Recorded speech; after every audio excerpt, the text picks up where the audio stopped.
नमस्कार, जय शिवराय. माझं नाव पंकज आनंद थरे. तरे परिवार आपल्या सर्वांचं स्वागत करीत आहे. दिवाळी म्हटलं तर किल्ले बनवण्याची परंपरा ही फार मोठ्या प्रमाणात जपली जाते. हीच परंपरा आम्ही ध्यानात ठेवून दरवर्षी एक नवीन किल्ल्याची प्रतिकृती निर्माण करत असतो व त्याची माहिती जास्तीत जास्त लोकांपर्यंत कशी पोहोचेल हाच आमचा प्रयत्न असतो. यावर्षी आम्ही किल्ले कोंढाणा म्हणजे सिंहगड या किल्ल्याची प्रतिकृती निर्माण केली आहे. तर जाणून घेऊया आपण या किल्ले सिंहगडाची माहिती. किल्ले सिंहगडावरती आला की आपला पहिला लागतो पुणे दरवाजा. पुणे दरवाजाच्या इकडे आपल्या खाती आहे डोंजे गावाकडे. डोंजे गावावरून वरती येण्यासाठी आपल्याला 2 तास लागतात. मग आपण वर आल्यावरती आपल्याला वरच्या बाजूला एक राईट साईडला एक वरच्या पुणे दरवाजा 2 नंबर वरती रस्ता आहे व एका लेफ्ट साईडला आपल्याला इकडे देतो दिंडी दरवाजा. दिंडी दरवाजातून आत गेल्यावरती आपल्याला इकडे दिसतो खंदकडा. खंदकडा म्हणजे आता या बाजूला आपण तुम्ही बुरुज बघतात, त्या बुरुजाच्या इकडे जंग्या आहेत. जंग्या म्हणजे काय? तर जंग्या म्हणजे एखादा शत्रू इकडनं जर आपण चढला तर त्याच्यातून गरम तेल हे तिकडनं ओतलं जायचं, धनुष्यबाणाने वार केला जायचा, म्हणून ह्या जंग्याचा वापर केला जायचा. पाण्याचे टाके. हा पाण्याचे टाके म्हणजे जेव्हा आपण खड्डा खणतो इकडचा जो दगड निघतो तो या किल्ला बनवण्यासाठी या दगडाचा वापर केला जातो. हे पाण्याचे टाके आहे. पुढे गेल्यावरती आपला पुणे दरवाजा दुसरा दिसतो. आतमध्ये गेल्यावरती आपल्याला लागतो इकडे पुणे दरवाजा तिसरा. या साईडला आल्यावर एक रस्ता जातो खालच्या साईडला. या साईडने आपल्याला खाली आल्यावरती आपल्याला इकडनं या मोरदरीची तोफ आहे, इकडे जाण्यासाठी रस्ता आहे. वरून गेल्यावरती आपल्याला इकडे लागतो हा तोफखाना आहे. त्या साईडला वरती गेल्यावरती इकडे आहे हा घोड्याचा पागा. घोड्याचा पागा म्हणजे तिकडे आपण गेल्यावरती इकडे नमूद केलेलं आहे की आतमध्ये शिरल्यावरती आपली जी उंची आहे ती गडाची 6.5 फूट आहे आणि घोडा उभा राहिल्यावरती 7 फूट असं 7 फूट ते असतो. पण एवढी ती जागा तिकडे नाहीये, म्हणून तिकडे नमूद केलेला की ती घोड्याचा पागा नाहीये असं हे नमूद केलेलं आहे. हा पाहू शकता टिळक निवास. टिळकांनी इकडे त्यांच्या मित्रांसोबत 2.5 एकर जागा घेतलेली व महात्मा गांधी व टिळक इकडे येऊन भेट दिली होती. या साईडने आपल्याला पुढे आल्यावरती इकडे मोरदरीची तोफ दिसून येते.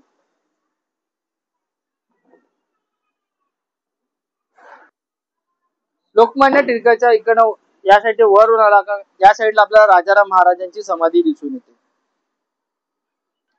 पुन्हा इकडे वरून गेल्यावरती आपल्याला इथे कोंढाणेश्वर मंदिर दिसून येते. हे पाहू शकता आपण कलावंतीचं बुरुज. उदयभान राठोड जेव्हा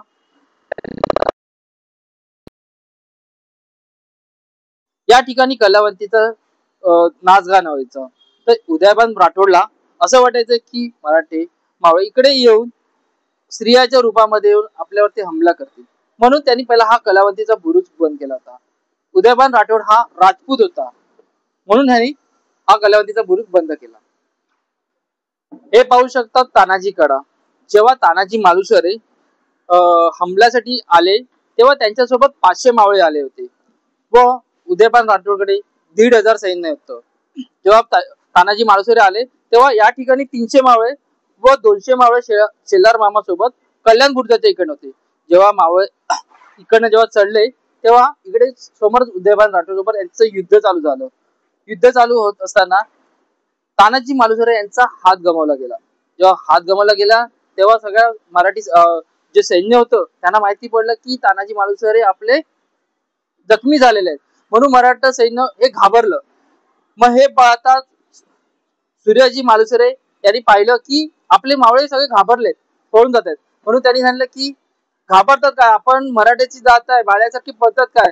सूर्याजी मालुसरे यांनी हे जे दोरखंड होते ते सगळे कापून टाकले व त्यांनी काय केलं सूर्याजी मालुसरे पहिला झाले कल्याण बुरुजाकडे गेले व ते कल्याण बुरुज पहिला तोडून टाकलं. मग शेलार मामासोबत जे 200 मावळे होते ते आत शिरले. तानाजी मालुसरे आणि उदयभान राठोड यांच्यामध्ये लढाई झाली तेव्हा त्यांचा हात गमावला. तर ही हात गमावल्याची जागा इकडे महाराजांनी हात गमावला होता. तानाजी मालुसरे जेव्हा त्यांनी उदयभान राठोड सोबत हमला केला होता, जेव्हा लढाई केली होती तो अगोदर जखमी झाला होता. तेव्हा शेलार मामानी जेव्हा उदयभान राठोडला जे ठार केलं तर लाचा जो वार केलाय तो शेलार मामानी केलाय, म्हणून म्हटलं जाते की तानाजी मालुसरे आणि नंतर त्यांचं समावेश केलाय की शेलार मामांनी त्यांच्यावरती लाचा हमला केलाय वार केलाय तो शेलार मामानी केलेला आहे. या साईडला आल्या, वरच्या साईडला आले की आपल्याला उदयभान राठोड यांचं मृत्यूस्थळ. उदयभान राठोड हा राजपूत होता, तो मुघलांमध्ये गेला होता. तर त्याच्यामुळे ना या त्याची समाधी पण म्हणजे आपण म्हटलं तर इकडे मुघलाच्या याच्यामध्ये त्याची समाधी स्थळ हे करून दिलेलं आहे. पुढे गेल्यावरती आपल्याला इकडे झुंजार बुरुज दिसून येतोय. हा पाहू शकतो आपण कल्याण दरवाजा. कल्याण दरवाजा हा गोमुखी आकाराचा आहे. अगोदर जे दरवाजे होते ते हत्तीच्या साहाय्याने किंवा ओंडक्याच्या साहाय्याने दरवाजे तोडले जायचे. त्यामुळे हे जे दरवाजे आहेत हे गोमुखी आकाराचे दिसून येतात आपल्याला. पुढे गेला का हा पहिला दरवाजा, हा दुसरा दरवाजा आहे. गडावर आले की आपल्याला हे देव टाकी दिसून येते.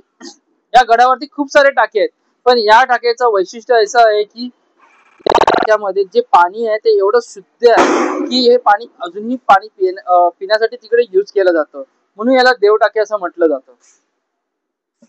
या साईडला गेल्यावरती आपल्या वरच्या बाजूला इकडे हनुमान मंदिर दिसून येतं. वरच्या साईडला गेलं की हे हत्ती टाका आहे. या गडावरचं सर्वात मोठं टाकं म्हणजे हे हत्ती टाकं.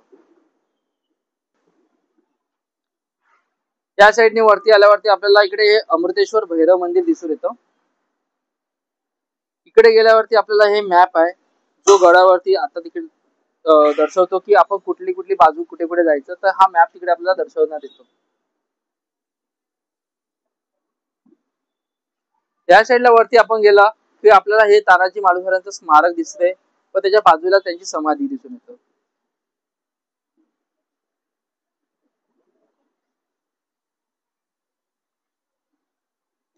गडावर गेला की आपल्याला ही तानाजी महाराजांची समाधी दिसतं. तानाजी महाराजांची समाध्या दोन आहेत, एक या गडावरती आहेत आणि एक त्यांचं उमरेड गाव आहे त्या ठिकाणी तानाजी महाराजांची समाधी आहे. अशा दोन समाध्या तानाजी मालुसरेंचे आपल्याला दिसून येतात. आस्ते कदम, आस्ते कदम, आस्ते कदम.